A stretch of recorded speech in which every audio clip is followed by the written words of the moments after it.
नमस्कार दोस्तों। हमारी आज की कहानी आपसी समझ पर आधारित है। आज सुधा को मेरी जिंदगी से गए हुए पूरा 1 साल हो गया। सुधा ने कोर्ट में तलाक की अर्जी दे रखी थी।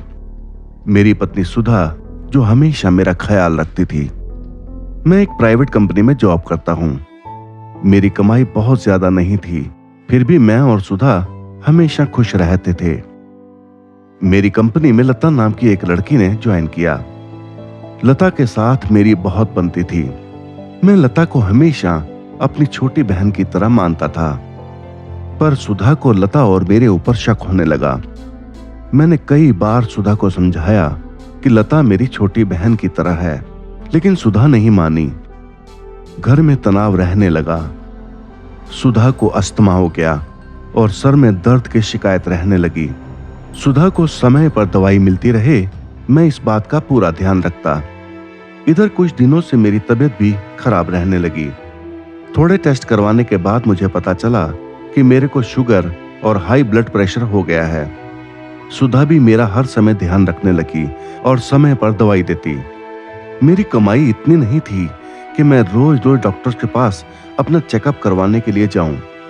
मेरा खर्च अब दवाई और डॉक्टर्स के चक्कर में पड़ चुका था। मैं अब इस खर्च को पूरा करने के लिए पार्ट टाइम जॉब भी करने लगा, इसलिए घर आने में देरी भी होने लगी। सुधा को अब और शक गहराने लगा। उसको लगने लगा कि मैं कुछ गलत काम करने लगा हूं। मैंने उसको काफी समझाया कि मैं पार्ट टाइम काम करने लगा हूं, लेकिन उसको मुझ पर कोई विश्वास नहीं हुआ। हम दोनों के बीच इसी बात को लेकर अक्सर झगड़ा भी होने लगा। मैं भी सुधा के साथ अक्सर चिल्लाने लगा। बात काफी बढ़ने पर हमने तलाक लेने का फैसला किया और तलाक के लिए कोर्ट में अर्जी दे दी। सुधा ने गुजारे के लिए 10,000 रुपए महीना और 5 लाख रुपए की डिमांड रखी। कोर्ट ने कुछ दिनों के बाद की तारीख दे दी। आज तारीख का दिन भी आ गया। मन बहुत उदास हो रहा है। क्या करूं क्या ना करूं, कुछ समझ नहीं आ रहा। आखिर मैं और सुधा कोर्ट पहुंच ही गए। जज साहब ने हमारे तलाक का फैसला सुना दिया। हम दोनों कैंटीन में आ गए और चाय का ऑर्डर कर दिया। मैंने सुधा से कहा, आखिर तलाक हो ही गया, अब तुम काफी खुश होगी। अब मुझे तुम्हारे लिए 5 लाख रुपए का इंतजाम भी करना है। तो सुधा ने कहा, कोई बात नहीं, तुम मन छोटा मत करो।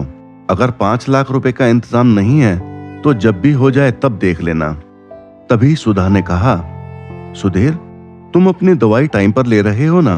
तुम्हारी तबीयत अचानक खराब हो जाती है, तुम्हारी देखभाल करने वाला भी तो कोई नहीं।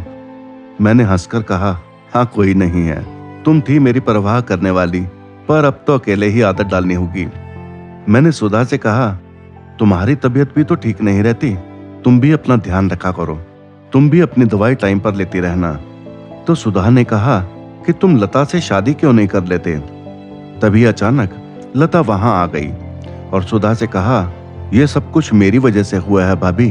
और इतना कहते ही लता ने मेरे हाथ पर राखी बांध दी और कहा, सुधा भाभी, सुधीर ने हमेशा मुझे बड़े भाई की तरह प्यार किया है, आप शक न करें।